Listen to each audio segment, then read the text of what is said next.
Kalau kemarin video tentang bagaimana menentukan gaji karyawan gitu ya, sudah aku up gitu ya. Nah sekarang itu aku mau bahas mengenai kapan sih waktu yang tepat untuk menaikkan gaji karyawan lama gitu ya. Apa aja sih faktor-faktornya yang harus kita ketahui gitu ya. Yang pertama adalah biasanya lama pekerja itu sih sudah apa ya, sudah pada umumnya sih lama kerja. Misal kalau aku sih biasanya tuh kalau misalnya training 3 bulan baru kita naikin kayak gitu ya. Tapi ini juga balik lagi, yang kedua adalah bagaimana dengan kondisi keuangan perusahaan kalian gitu, karena tidak serta-merta ya perusahaan kalian gimana gitu. Makanya harus ada yang namanya komunikasi sih biasanya gitu. Gimana komunikasi kalian ke apa ya, ke karyawan kalian, ke tim kalian gitu. Jadi sebenarnya kalau ngomongin soal kayak gini tuh nggak ada patokannya sih teman-teman. Tapi ya itu tadi, kalau pada umumnya, aku bilang pada umumnya, yang pertama itu adalah lama kerja. Terus yang kedua kemampuan perusahaan. Yang ketiga itu kalian harus cek juga nih yang namanya job desk-nya dia. Job desk-nya dia tuh gimana gitu ya. Sesuai yang kalian sudah tanda tangani kontrak di awal, berkurang atau justru bertambah. Ini juga harus dilihat juga gitu ya. Kalau yang bertambah ya mungkin memang waktunya kalian untuk, kalau misalnya kemampuan perusahaan nambah ya udah kasihan tambah juga gitu. Yang keempat adalah evaluasi kinerja dia. Gimana nih kinerjanya dia? Sudah sesuai dengan yang perusahaan tuntut atau belum? Misalnya kayak targetnya misalnya 100 gitu ya. Tapi dia sudah bisa nggak nyampe 100 itu? Kalau memang dia belum bisa, ya mungkin bisa kalian komunikasikan gitu. Belum ada bisa kenaikan gaji karena memang targetnya KPI-nya belum terpenuhin gitu. Jadi menurutku sih business solution gitu. Kalau misalnya pertanyaannya selanjutnya adalah gimana kalau memang kapasitas perusahaan belum mampu untuk menaikkan gaji karyawan. Kalau aku sih biasanya lebih kepada kayak ya udah, kalau memang perusahaan lagi ada lebih ya udah kita kasih bonus, atau misalnya kita challenge gitu. Kalau misalnya perusahaan ada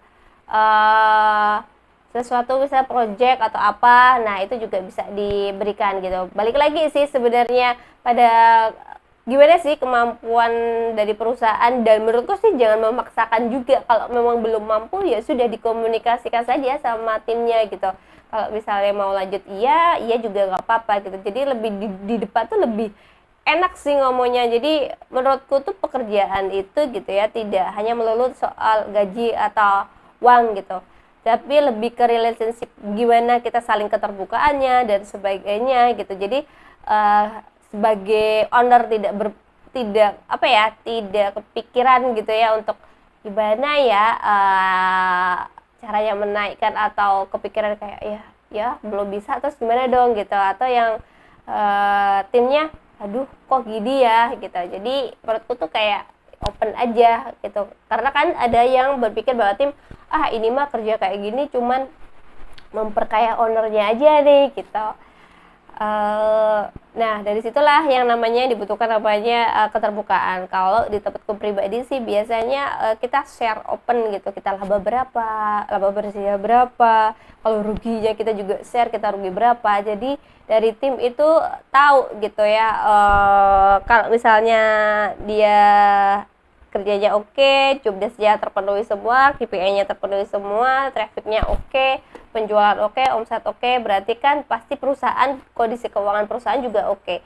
Dan ketika perusahaan oke, berarti kapabilitas perusahaan dalam membayar tim itu juga pasti oke juga gitu ya. Jadi sebenarnya kalau di perusahaan itu, kalau misalnya di tempatku sendiri gitu adalah ya yang menentukan gaji itu ya mereka sendiri sebenarnya gitu. Bagaimana mereka kinerjanya mereka, bagaimana trafficnya, bagaimana sebagainya. Kalau mereka dapat lebih ya tentu saja mereka juga akan dapat lebih. Itu sih. Tapi pada umumnya jarang yang menggunakan aturan seperti ini, tapi ada juga. Jadi tergantung aja sih teman-teman gitu ya. Karena ada yang berpikir bahwa gaji karyawan itu kenaikannya ya berdasarkan lama, terus kinerja, kadang berdasarkan kenaikan setiap tahunnya dan sebagainya. UMR naik gitu. Ada yang tidak sama sekali naik, ada juga gitu. Jadi banyak sih variannya, tergantung sama leadernya dan dia sendiri. Kalau menurutku di perusahaanku sih kinerja seperti itu. Jadi teman-teman mungkin bisa pertimbangkan mau mana yang dipakai gitu ya. kalian mau nggak mau ini tuh beban biaya di cost gitu. Jadi kalau kalian tidak berpikir secara baik, maka itu akan jadi beban tersendiri bagi bisnis kalian gitu aja sih. Sekian video dari saya, thank you and see ya.